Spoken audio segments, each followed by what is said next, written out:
जी, land revenue act का आज हम करेंगे सेक्शन 7 जो कि हायरार्की की बात करता है।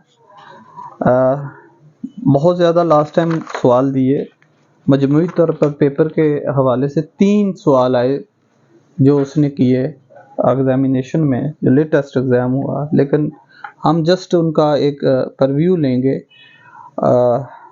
इस नेचर का सवाल वो कर सकता है। सवाल उसने क्या किया था, what are the classes of revenue officers, scope of jurisdiction vested of each of them and extent of functions to be performed by each of the class of revenue officers under the Land Revenue Act 1967। तो ये सवाल था। साथ इसके ये भी था कि हेडमैन विलेज ऑफिसर क्या होता है। पीछे हमने नंबरदार को पढ़ा और उसने कहा जी ये इनहेरिटेंस है, और इसमें क्या एक और वो करता है कि आप इसको क्या जो म्यूटेशन है, ये तीसरा सवाल था उसका, कि जो म्यूटेशंस होती हैं या एंट्री होती हैं रेवेन्यू रिकॉर्ड में, ये बहुत ज़्यादा केसेस का बहस बनती हैं। आप इसके बारे में क्या समझते हैं? तो बिल्कुल ऐसे होता है, और आप अगर इसे रेलिवेंट प्रोविजन से, एग्जाम्पल से, जजमेंट से करेंगे तो आपका एक क्वालिटी मटेरियल होगा और आप अच्छे नंबर लेंगे। सवाल ये इस तरह का था, it is true that deluge of litigation. पहले तो ये बात पता ना चले डिल्यूज है क्या, जहाँ तक नहीं पता चलेगा तो फिर समझेंगे नहीं क्या। दो तीन ऐसे उसने लफ्ज इस्तेमाल किए हैं जो थोड़े से मुश्किल हैं।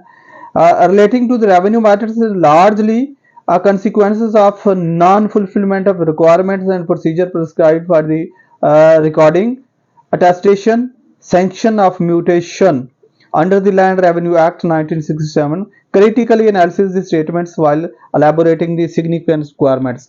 तो ये इसके साथ एक और सवाल था, वो लंबा हो जाएगा, फिर हम किस दिन करेंगे। आज हम जो कर रहे हैं, और ये भी सारा कंप्लीट नहीं होगा, ओनली सेक्शन 7 हम कोशिश करेंगे कि इसकी हायरार्की जो है लैंड रेवेन्यू एक्ट की। जी साहब आया लगता है जी। अच्छा जी, हायरार्की लैंड रेवेन्यू एक्ट की क्या कहती है? सेक्शन 7 लैंड रेवेन्यू एक्ट कहता है जी, क्लासेस ऑफ रेवेन्यू ऑफिसर, के रेवेन्यू ऑफिसर के क्या क्लासेस हैं, क्या दर्जाबंदी है, कितने ये होते हैं, और फिर आगे चल के हम ये बताएंगे कि इनकी हायरार्की में कहाँ अपील लाई करती है, कितना लिमिटेशन होता है। हाँ, यहाँ ये मैं बताता चलूँ, साथ ही कनेक्टेड हम लिमिटेशन एक्ट पढ़ रहे हैं। तो उसने कहा था कि लिमिटेशन एक्ट जो है 1908 वहाँ अप्लाई होगा जहाँ कहीं कोई लॉ खुद लिमिटेशन प्रोवाइड नहीं करता। तो यहाँ लैंड रेवेन्यू एक्ट ने कहीं कहीं खुद लिमिटेशन प्रोवाइड की हुई है। ठीक, जैसे कि अपील के हवाले से हम बात करेंगे 161 और 164 लैंड रेवेन्यू एक्ट, तो उसमें बताएंगे। अब वो क्लासेस की बात करता है जी। यहाँ पहली बात, पहले सबसे टॉप हायरार्की में इसका आता है जी board of revenue, board of revenue, ठीक, जो कि इसको गवर्न कर रहा होता है। उसके बाद जो आता है कमिश्नर, ये डिस्ट्रिक्ट का होता है, डिवीजन का होता है, या डिवीजन का होता है। Do you know which one different between division and district? खोड़िया डिवीजन का कितने डिवीजन है वैसे पंजाब में?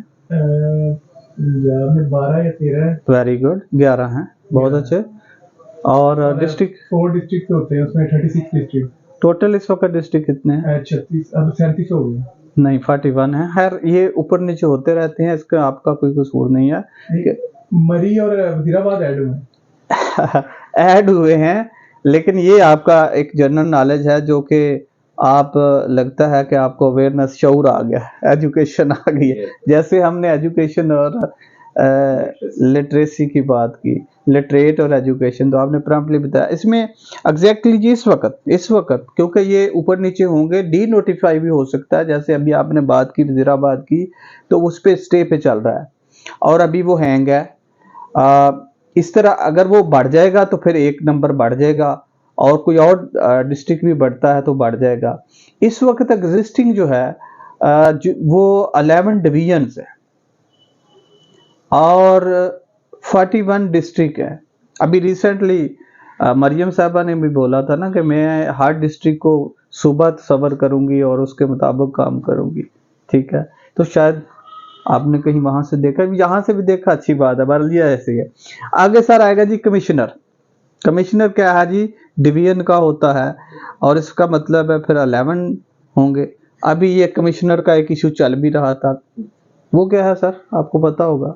वो जो लियाकत चट्टा लियाकत चट्टा साहब का, कमिश्नर रावलपिंडी, ठीक है। तो इससे भी कई चीजें जो हैं आपको पता चलती हैं। इसीलिए उसने कहा है ना, अभी वो एग्जामिनेशन पॉइंट ऑफ व्यू से उसने कहा सोशल मीडिया क्या है, बेन है कि बून है? सर वैसे कमिश्नर गया, आप मुझे बताइए, बेन है कि बून है क्या सोशल मीडिया? बेन, मुझे बेन होता है कर्स, किसी को बुरा कहना, बुरी चीज है। और बून होता है अच्छा, जिसमें अच्छाई होना। ये अच्छा है या बुरा है? चलिए यूं, दोनों ही है, फायदे भी है नुकसान भी। फायदे भी हैं, इसने पूरा ऐसे कहा था। अच्छा जी, तो ये इसके बाद जी कलेक्टर आता है, तो ये फिर सर किसका हो गया? कलेक्टर डिस्ट्रिक्ट का होगा, इसी बल्कि तहसील का भी होता है। असिस्टेंट कलेक्टर तहसील का होता है और कलेक्टर डिस्ट्रिक्ट का होता है। कलेक्टर डिस्ट्रिक्ट का होता है। असिस्टेंट कमिश्नर, वो असिस्टेंट कलेक्टर होता है। असिस्टेंट कलेक्टर नहीं, वो असिस्टेंट कलेक्टर तहसील का होता है और कलेक्टर डिस्ट्रिक्ट का होता है। Assistant collector of the first grade and assistant collector of the second grade. तो यहाँ इनके ग्रेड हैं। अब मैं दोबारा थोड़ा सा हमारा बात में चल रही उधर। इसके जी ये है जी, पहले बोर्ड ऑफ रेवेन्यू, फिर उसके बाद कमिश्नर, फिर उसके बाद कलेक्टर, फिर assistant commissioner, assistant collector of the first grade, इसे एसी भी बोलते हैं, ठीक है, ये तहसील का होता है। Assistant collector of second grade, ये है हायरार्की। और नेक्स्ट हमें इंशाल्लाह नेक्स्ट लेक्चर में इनकी पावर्स के बारे में बात करेंगे, किसके कितने अख्तियारात हैं। आगे जो इसके सेक्शन आ रहे हैं वो यही बताएंगे। थैंक्स जी।